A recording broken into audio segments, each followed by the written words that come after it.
तो चलिए class start करते हैं। सबसे पहले कर दिए वीडियो को लाइक। यहाँ पे जैसे मैंने बताया पास्ट प्रेजेंट दोनों में मैंने ये चारों बताया था, वही हम करने वाले हैं। पहले इंडिफिनिट बताने वाला हूँ, कंटिन्यूअस, परफेक्ट, फिर परफेक्ट कंटिन्यूअस टेंस सभी बताने वाला हूँ, लेकिन सबका अफर्मेटिव यानी पॉजिटिव सेंटेंस ही लूंगा। तो देखते हैं, सबसे पहले इंडिफिनिट में देखते हैं। इंडिफिनिट टेंस यानी जो काम यहाँ पे देख सकते हैं आप, पूर्ण काल जिसे हम कहते हैं, काम जिसका होने वाला है फ्यूचर टेंस में। यहाँ पे उसका पहचान क्या होता है, गा गे गी, यानी वह पढ़ेगा, पढ़ेंगे, वह पढ़ेगी। तो जिसके लास्ट में गा गे गी इस प्रकार से आ रहा है, कोई भी सेंटेंस है, वाक्य है, तो आप समझ जाइए कि वो इंडिफिनिट टेंस है फ्यूचर टेंस का। ठीक है, अब इसमें हम देखते हैं इसका फॉर्मूला क्या होता है। इससे ही बनता है फॉर्मूला, ही मेन होता है इसका फॉर्मूला। जैसे सूत्र होता है गणित में, वैसे टेंस का फॉर्मूला है, लेकिन ये फॉर्मूला सिर्फ किसके लिए काम करेगा, इंडिफिनिट टेंस। ठीक है, उसमें अफर्मेटिव, नेगेटिव के लिए अलग फॉर्मूला होता है, इंट्रोगेटिव के लिए अलग फॉर्मूला होता है। अब यहाँ पर सबसे पहले आपको स्क्रीनशॉट में यहाँ पे दे रहा हूँ आपको, यहाँ पे आप देखिए, इसे पॉज कर लीजिए और स्क्रीनशॉट खींच लीजिए, क्योंकि बहुत ही काम का है। क्योंकि जब तक आपको नहीं पता होगा कि आई यानी क्या होता है, मी यानी क्या होता है, वी यानी क्या होता है, यू यानी क्या होता है, वो सभी अभी आपको बताने लगूंगा, तो पूरा टाइम तो उसी में लग जाएगा। इसके ऊपर वीडियो भी मैंने बनाया, आई लिंक में जाएंगे तो डिटेल में समझ आ जाएगा, बाकी इसे आप नोट कर सकते हैं। तो सबसे पहले देखते हैं फॉर्मूला। सबसे पहले हम लिखेंगे सब्जेक्ट। सब्जेक्ट यानी होता है करने वाला। कोई भी काम हो रहा है उसमें सब्जेक्ट क्या होता है, जो वो काम कर रहा है। जैसे कि मैं पुस्तक पढ़ूंगा, तो यहाँ पे पुस्तक पढ़ने का काम कौन कर रहा है, मैं। या फिर तुम पुस्तक पढ़ोगे, तो पुस्तक कौन पढ़ रहा है, तुम। तो ये जो मैं तुम यही सब्जेक्ट है, करने वाला, काम को करने वाला सब्जेक्ट होता है। विल, तो यहाँ पे आप बढ़िया, आपके लिए बहुत ही अच्छा यहाँ पे है, सुविधा होने वाली, क्योंकि सभी में आपको विल लगाना है। पास्ट प्रेजेंट में आपने देखा था कहीं पे हमको एम लगाना पड़ता था, कहीं पे इज लगाना पड़ता था, कहीं पे आर लगाना पड़ता था, कहीं पे वॉज वर लगाना पड़ता था। यहाँ पे सब में आपको हेल्पिंग वर्ब विल लगाना है, बहुत ही ईजी है इंडेफिनिट टेंस में। ठीक है, वर्ब का फर्स्ट फॉर्म, वर्ब यानी होता है क्रिया, जैसे खाना पीना, घूमना, जाना, आना, ये सब क्रिया है, वो तो उसको इंग्लिश में लिखना है, उसका फर्स्ट फॉर्म लिखना है। क्योंकि वर्ब के 3 फॉर्म होते हैं, जैसे कि आपको एग्जांपल दे दूं, मान लीजिए जैसे कि ईट होता है, ईट यानी खाना, तो उसके 3 फॉर्म होते हैं। पहला फॉर्म होता है फर्स्ट फॉर्म ईट, सेकंड फॉर्म होता है एट, 88, और तीसरा फॉर्म होता है ईटन, ईट, एट, ईटन। तो आपको फर्स्ट फॉर्म लेना है, ये भी आप ध्यान रखेंगे। डिटेल में इसको इसलिए समझा रहा हूँ, थोड़ा सा समय ले रहा हूँ, क्योंकि इसके बाद में जब कंटिन्यूअस परफेक्ट कंटिन्यूअस पढ़ाऊंगा तो सीधा आपको डायरेक्ट सीधा यहाँ पे आपका ट्रांसलेशन करते जाऊंगा, आपको इतना नहीं समझाऊंगा। तो ये समझना जरूरी है यदि आप लोग पहली बार देख रहे हैं। और फर्स्ट फॉर्म लिखेंगे कोई भी कार्य का, वर्ब का, और ऑब्जेक्ट यानी होता है कोई भी वस्तु या फिर स्थान। जैसे मैं पुस्तक पढ़ूंगा, तो ये जो पुस्तक है कोई वस्तु है, तो इसे हम लास्ट में लिखेंगे क्योंकि लास्ट में लिखा है। या फिर मैं गोवा जाऊंगा, तो गोवा जो लिखा है कहीं जाने वाला स्थान है, वो आखिरी में रहेगा। तो ऑब्जेक्ट में जो भी चीज कर रहे हैं या जहां जाने वाले हैं, वो आखिरी में आएगा। ठीक है, अब इसी के अनुसार से हम इसको रखते जाएंगे और आपका फ्यूचर टेंस का इंडेफिनिट टेंस आपका बन जाएगा। तो अब देखते हैं, सबसे पहले मैं पुस्तक पढ़ूंगा, मैं पुस्तक पढ़ूंगा। अब सबसे पहले हमें सूत्र में ये जो फॉर्मूला बैठाना है, सब्जेक्ट, तो मैंने बताया सब्जेक्ट करने वाला, तो मैं पुस्तक पढ़ूंगा, तो पुस्तक कौन पढ़ेगा, मैं। तो मैं को इंग्लिश में क्या बोलते हैं, आई, यानी सब्जेक्ट क्या हो गया, आई। तो सबसे पहले सब्जेक्ट की जगह में हम लिखेंगे आई, ये हो गया आई।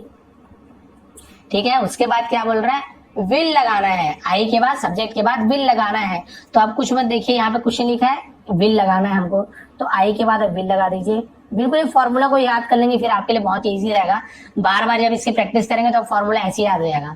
सब्जेक्ट हमने लिख लिया आई, क्योंकि जो काम करने वाला मैं हूँ, मैं को इंग्लिश में आई बोलते हैं। विल को लिख लिया, सहायक क्रिया से कहते हैं हेल्पिंग वर्ब। फिर वर्ब का फर्स्ट फॉर्म, वर्ब यानी क्रिया, तो मैं पुस्तक पढ़ूंगा, पुस्तक कोई क्रिया है क्या, नहीं है, तो सामान का नाम है, समझ लीजिए वस्तु है। पढ़ूंगा, पढ़ना यहाँ पे क्रिया है, जिसे हम कार्य भी कहते हैं। तो पढ़ना, किसे हम पढ़ना कहते हैं इंग्लिश में, रीड मीन्स पढ़ना, रीड, READ, रीड मीन्स पढ़ना। और फर्स्ट फॉर्म लिखना है तो रीड होता है फर्स्ट फॉर्म रीड का। यदि बोलता है सेकंड फॉर्म लिखना है तो हम उसमें क्या लिखते हैं, रीड लिखते हैं। थर्ड में भी रीड, रीड का तीनों फॉर्म रीड ही होता है। तो हमने लिखा फर्स्ट फॉर्म में रीड, जो कि पढ़ूंगा, आई विल रीड। ये पहला है इसलिए आपको डिटेल में समझा रहा हूँ, बाकी तुरंत हम फटाफट करते जाएंगे। ठीक है, अब ये हो गया रीड। अब उसके बाद हमारा क्या बचा, ऑब्जेक्ट। तो मैंने बताया ऑब्जेक्ट वस्तु या फिर स्थान। तो मैं पढ़ूंगा, यहां तक तो हो गया, लेकिन क्या पढ़ूंगा, वस्तु या फिर ऑब्जेक्ट। पुस्तक पढ़ूंगा, तो एक वस्तु है यानी कि ऑब्जेक्ट है, तो पुस्तक को हम लास्ट में लिखेंगे। लेकिन पुस्तक को क्या बोलते हैं, आप सभी जानते हैं, पुस्तक को बोलते हैं बुक, लेकिन उसे हम बुक नहीं लिखते, उसे हम लिखते हैं द बुक।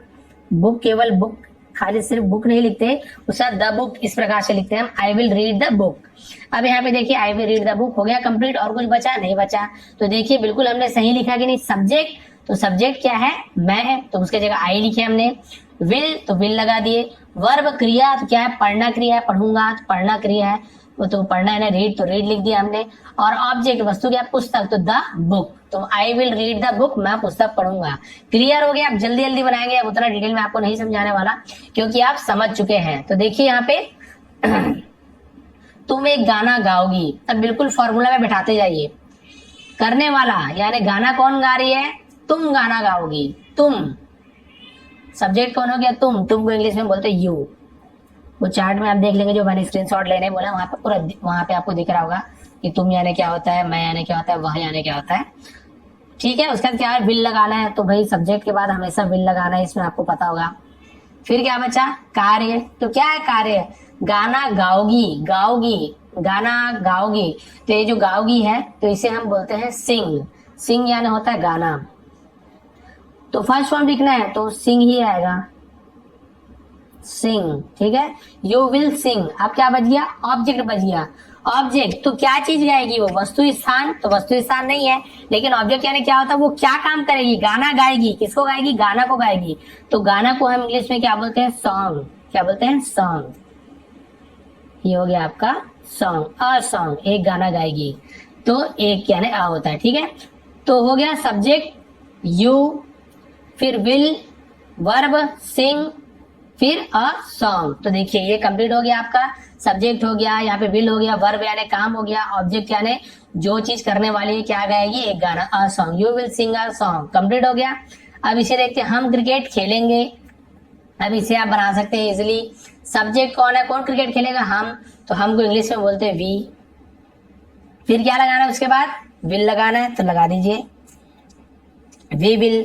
फिर वर्ब क्रिया, तो क्या है क्रिया, क्रिकेट खेलेंगे। क्रिकेट तो क्रिया नहीं है, हम खेलेंगे, खेलना क्रिया, तो क्या है, खेलना होता है, प्ले यानी खेलना होता है, और हमें फर्स्ट फॉर्म में लगाना है, प्ले ही लिखेंगे हम, तो we will play, PLAY, play.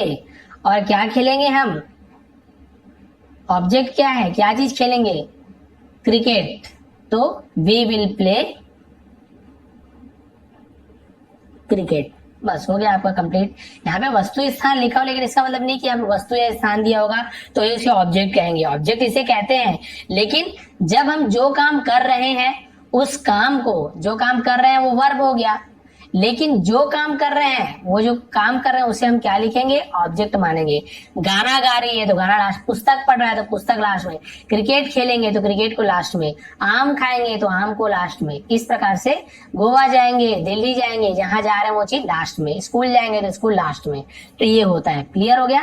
अब आपके लिए एक ही होमवर्क है, इसे आप बनाएंगे। अब मैं कंटिन्यूअस बनाता हूँ। यहाँ पे आपको क्या करना है, बिल्कुल इसके हिसाब से आपको रखना है। मैं क्रिकेट खेलूंगा, तो सब्जेक्ट क्या है इसमें, देख लीजिए कौन क्रिकेट खेल रहा है, उसको इंग्लिश में क्या बोलते हैं वहां पे दिखेगा। फिर आपको विल लगा देना है। वर्ब कौन, क्रिया क्या है, क्रिकेट है कि खेलना, खेलना यानी क्या होता है, प्ले यानी खेलना होता है, उसे आप लिख देंगे। ऑब्जेक्ट क्या खेलेगा, क्रिकेट खेलेगा। अब आप उसे जमा के लिख दीजिए और मुझे कमेंट करेंगे। ठीक है, अब आगे बढ़ते हैं, कंटिन्यूअस से पहुंचते हैं। इस प्रकार से आपको समझाऊं। अब आपको डिटेल में नहीं समझाऊं क्योंकि आप समझ चुके हैं सब्जेक्ट क्या होता है, ये क्या है, ये क्या है, ये सभी समझ चुके हैं। अब सीधा हम यहाँ पे ट्रांसलेशन शुरू करते हैं। तो कंटिन्यूअस टेंस, कंटिन्यूअस जैसे आप सभी को पता है, प्रेजेंट में क्या होता था, रहा है, रही है। पास्ट में क्या था, कंटिन्यूअस टेंस का पहचान रहा था, रहे थे, रही थी। और फ्यूचर टेंस में क्या होता है, रहा होगा, रहे होंगे, रही होगी या फिर रहे होगे। इस प्रकार से कंटिन्यूअस टेंस फ्यूचर में ऐसे बनता है। इसका फॉर्मूला, सब्जेक्ट के बाद हमें विल लिखना है और इसमें एक नया चीज है, बी भी लगाना है। विल के बाद बी लगाना है, वर्ब का फर्स्ट फॉर्म में लिखना है, लेकिन क्या करना है, साथ में आईएनजी भी जोड़ना है। फॉर्मूला मैंने कहा हर बार बदलेगा तो फॉर्मूला बदल जाएगा, अभी बनाऊंगा आपको इजी लगेगा। और ऑब्जेक्ट यानी आप सभी समझ गए, जो काम हो रहा है उसे ऑब्जेक्ट कहेंगे। अब सबसे पहले देखते हैं सब्जेक्ट, राम जा रहा होगा। राम जा, कौन जा रहा होगा, राम जा रहा होगा। तो काम करने वाला कौन है, जाने वाला राम, तो यही सब्जेक्ट है। तो राम है, जो नाम है उसे हम लिख देंगे सीधा, जो भी नाम है उसका तो कोई मीनिंग नहीं, तो राम। अब क्या, उसका विल के बाद बी लगाना है, विल भी लगाना है और बी भी लगाना है। तो सबसे पहले सब्जेक्ट के बाद विल लगा दीजिए, बी को भी लगा दीजिए। हो गया क्लियर। अब क्या बोल रहा है, वर्ब का फर्स्ट फॉर्म। फॉर्मूला को देखते हैं, यहाँ भी ज्यादा ध्यान मत दीजिए, फिर आपको समझ। विल बी तक सब्जेक्ट हो गया हमारा राम, विल भी लिख लिए, जो जो बचा उसको लिखते हैं, ये काम कंप्लीट आपका हो जाएगा।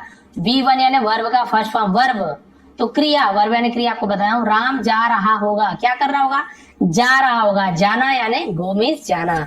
तो आप सभी को वोकेबलरी में हमेशा देते रहता हूँ शब्दावली, हमेशा शॉर्ट्स ऑफ वर्ड का, उसमें आपको पता है जाना किसे बोलते हैं, खाना यानी क्या होता है, और नहीं समझ आएगा तो नेट पे भी आप सर्च कर सकते हैं। तो सभी को पता है जाना यानी गो होता है, तो क्या बोल रहा है, गो, वर्ब का फर्स्ट फॉर्म, तो जाना यानी होता है गो, राम विल बी गो, लेकिन केवल गो नहीं लिखेंगे, उसके बाद क्या बोल रहा है देखिए, उसमें हमें आईएनजी भी जोड़ना है।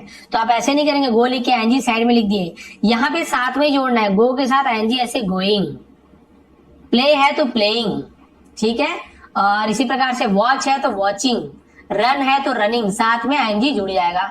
यहां तक हो गया, आईएनजी हमें जोड़ना है, वर्ब में क्रिया में आईएनजी जोड़ना है, क्रिया गो है, आईएनजी जोड़िए, अब ऑब्जेक्ट को लिखना है, तो राम जा रहा होगा। अब यहाँ पे राम विल बी गोइंग, अब कहाँ जा रहा होगा नहीं दिया, इसलिए हम ऑब्जेक्ट नहीं लिखेंगे। मान लीजिए यहाँ पे ऐसे होता कि मान लीजिए राम मुंबई जा रहा है, या फिर राम दिल्ली जा रहा है, फिर राम रायपुर जा रहा है, मान लीजिए लिखे यहाँ पे राम रायपुर जा रहा होगा, मान लीजिए ऐसे होता, तो फिर हम ऑब्जेक्ट लिखते हैं। ऑब्जेक्ट यहाँ पे दिया ही नहीं था, इसलिए ऑब्जेक्ट नहीं लिख रहे हैं। लेकिन मान लो ऐसे होता राम रायपुर जा रहा होगा, तो हमने सब्जेक्ट में राम लिखा, विल भी लगा दिया, वर्ब का फर्स्ट फॉर्म गो में आईएनजी जोड़ दिया। अब ऑब्जेक्ट क्या है, कहाँ जा रहा होगा, रायपुर जा रहा होगा, तो Ram will be going to Raipur, जहां भी जा रहे हैं तो हम टू का यूज करते हैं। मार्केट जा रहा है बाजार, तो going to market, going to the market, घर जा रहा है तो गोइंग टू होम, इस प्रकार से Ram will be going to Raipur. तो इस प्रकार से देखिए ये आपका ऑब्जेक्ट हो जाएगा। ऑब्जेक्ट नहीं होता केवल आप यहां तक लिखते हैं Ram will be going, Ram will be going, ठीक है, इस प्रकार से हो जाता। अब हम देखते हैं इसके बाद आगे, मैं पुस्तक पढ़ता रहूंगा, मैं पुस्तक पढ़ता रहूंगा, या फिर इसे ऐसे बोल सकते हैं मैं पुस्तक पढ़ रहा हूंगा, इस प्रकार से भी होता है। अब इसे बनाइए बिल्कुल इसी फॉर्मूला से। तो देखिए सबसे पहले सब्जेक्ट, तो क्या है सब्जेक्ट, आई, मैं यानी, विल बी तो लिख दीजिए आई के साथ विल और बी लिख दीजिए। उसके बाद क्या, वर्ब का फर्स्ट फॉर्म, तो पुस्तक को क्या कर रहा हूँ, पढ़ता रहूंगा। पुस्तक काम है क्या, नहीं, पढ़ना काम है, तो अभी बताया था रीड यानी पढ़ना होता है, तो आई विल बी रीड, लेकिन क्या बोल रहा है साथ में आईएनजी भी जोड़ना है, तो आप भूलेंगे नहीं, आईएनजी भी जोड़ना, तो रीड का रीडिंग हो गया। आई विल बी रीडिंग, और क्या पढ़ता रहूंगा, ऑब्जेक्ट, क्या वस्तु को क्या है, क्या पढ़ते रहूंगा, पुस्तक पढ़ते रहूंगा। I will be reading a book, I will be reading a book, मैं पुस्तक पढ़ता रहूंगा, मैं एक पुस्तक पढ़ता रहूंगा, ठीक है, यहां तक हो गया आपका। और उसके बाद देखते हैं नीचे, अब क्लियर हो गया आपको, सब्जेक्ट में क्या था, विल बी, वर्ब में आईएनजी जोड़े, और ऑब्जेक्ट में बुक को लिख दिया हमने, मैं पुस्तक पढ़ता रहूंगा। अब उसके बाद देखते हैं सब्जेक्ट, इसको फॉर्मूला को रहने देता हूँ, वह कल गोवा जा रहा होगा, इसे आप बना के देखिए एक बार। सब्जेक्ट क्या है, कौन गोवा जा रहा होगा, वह, तो होगा यानी लड़का है, होगी होती तो लड़की होती, तो हम वह के लिए सी लिखते हैं, लेकिन लड़का इसलिए ये लिख रहे हैं, वह सब्जेक्ट यानी ही। अभी उसमें आप देखे होंगे चार्ट में, वह ही के लिए भी लिखते हैं, वह सी भी लिखते हैं, लेकिन यदि पुरुष है, कोई लड़का है, तो हम ही लिखते हैं। यदि वह कल गोवा जा रही होगी होता तो हम शी लिखते हैं, ठीक है, क्लियर हो गया। अब सब्जेक्ट को ना गोवा जा रहा होगा, ही यानी वह, विल भी लगाना है तो लगा दीजिए विल भी, फ्यूचर में ये टेंशन नहीं है आपको, जो लगाना है सबके लिए वही यूज हो रहा है, विल भी। उसके बाद क्या बोल रहा है, वर्ब, वर्ब यानी क्रिया, तो कल गोवा जा रहा होगा, गोवा क्रिया है क्या, नहीं, ये तो जगह का नाम है, जा रहा होगा जाना, फिर अभी आपको बताया था जाना क्या था, गो, क्या होगा गो, लेकिन और क्या बताया था आपको, उसके साथ आईएनजी जोड़ना है, तो क्या हो जाएगा, गो में आईएनजी, गोइंग। अब आपको इजी लग रहा होगा, बार बार वही भी देखे, ही विल बी गोइंग। अब मैंने वही बताया था, देखिए ऊपर वाला कहाँ जा रहा होगा मैंने लिखा था, बिल्कुल वैसे ही, तो ही विल बी गोइंग, वह जा रहा होगा।